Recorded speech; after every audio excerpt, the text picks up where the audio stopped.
Welcome to the deep dive.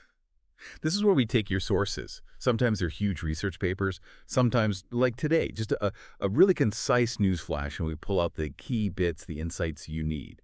Today, yeah, our mission is to unpack something incredibly focused. Yeah. But believe me, very impactful.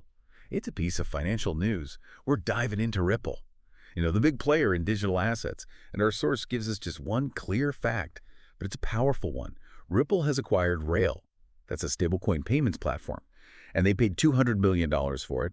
And importantly, the source specifically tags this as part of a stablecoin expansion. So even though it's brief, we're going to squeeze out everything you need to really get what this means to be properly informed. Yeah, it's a great example, isn't it? How just one sentence can tell you so much. What's fascinating, I think, is how that single statement, Ripple buys Rail, $200 million, stablecoin expansion, boom, it immediately points to, well, pretty significant strategic shifts in digital finance. You don't even need a long report to see something big is happening. That dollar figure, $200 million, and the specific type of company, a stablecoin payments platform. Those are the crucial clues right there. They really are packed with meaning. Okay, so let's dig into that first bit you mentioned, a stablecoin payments platform, Rail. Now, for our listeners who already follow this space pretty closely, what does buying that specific type of platform tell us? About Ripple's immediate goals, maybe. Like, why a payments platform? Why not, I don't know, a new protocol or maybe an exchange? What's strategic about payments? Right, exactly. The payments platform part is, I think, really key here. It signals they're moving beyond just the underlying tech or just issuing a stablecoin themselves. Ripple isn't just buying a stablecoin concept. They're buying the actual plumbing, the infrastructure to make stablecoins useful, to get transaction volume going and, real-world payments. Ah, okay, so the pipes. Pretty much, yeah. Think of it like the on-ramps, the off-ramps, the actual pathways that let these stablecoin payments flow smoothly, point A to point B. So it really implies a focus on driving adoption, making it practical, maybe even bypassing some of the old banking rails. That makes total sense. They're going for the actual movement of money, not just the asset itself.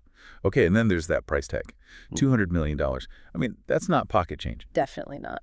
What does that kind of money tell us about Rail? I mean, what capabilities might they have already? Or maybe just how much value Ripple puts on speeding up this stablecoin plan. It feels like a big investment. Oh, it absolutely speaks volumes, $200 million.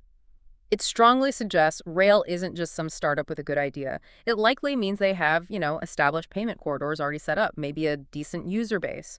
Or, and this is crucial, maybe they hold important regulatory licenses in key places. Right, licenses could be huge. Exactly. For Ripple, this is about speed. Getting to market faster in the stablecoin game, building that kind of robust payment network, getting the licenses, all that. Doing it from scratch would cost way more than $200 million, and it would take years. So yeah, that figure implies they're buying something pretty mature, something functional they can just plug right into what they already do. So it's a classic buy versus build scenario, really. Yeah. And they've gone hard on buy to get that speed and scale. Seems like it. And the source, it's explicit, stablecoin expansion.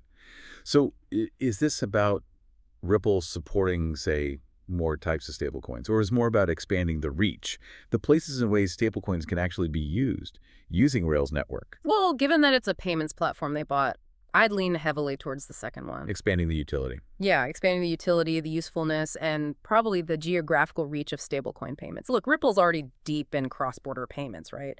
With XRP and their on-demand liquidity service. Right. Bringing in a platform like Rail, specifically for stablecoins, could really enhance that ODL service. It gives their clients more options, and it lets Ripple grab a bigger slice of the whole digital payments pie, maybe competing even more directly with traditional banks and payment systems. And it diversifies them a bit too, perhaps, so they're not solely reliant on XRP for that side of the business? Precisely. It broadens their toolkit significantly. Okay, this is definitely a powerful strategic move then. It feels like it could really shift things for them. So, stepping back a bit, what are the wider implications here for the whole digital finance world? How might this Ripple acquisition affect other companies playing in the stablecoin space or, cross-border payments generally? Well, it's another sign, isn't it, of the industry kind of growing up, consolidating, maturing. For competitors, it signals Ripple is getting very serious, very aggressive about stablecoins, and stablecoins are becoming, well, pretty critical for getting wider adoption in finance. Puts the pressure on. It really does. It puts pressure on other blockchain payment firms to, innovate faster or maybe make similar acquisitions themselves. And it just reinforces this whole idea that stablecoins, especially when they're backed by solid working infrastructure like a payments platform, are becoming that key bridge, between the old traditional finance world and this new decentralized one. Okay, so let's quickly recap then. We dove deep into this incredibly focused bit of news. We started with just one fact. Ripple buys Rail, a stablecoin payments platform, for $200 million, tagged as stablecoin expansion. But as we've unpacked it, you see how that single fact just unfolds, right? It tells a story about strategy, about speeding things up, about a really clear vision for where digital payments are going. It really shows how, even with minimal information, you can quickly grasp the core importance and the bigger picture around these key developments. You can get informed fast. And it leaves us with a pretty important question, I think, something for you, the listener, to really think about. What does it actually imply for the future of digital money when a major player like Ripple invests $200 million into a dedicated stablecoin payments platform, specifically for stablecoin expansion? What does that signal about the future role of these established crypto players, and maybe even traditional banks, as these two financial worlds, the old and the new, keep getting closer and closer together? Something to mull over.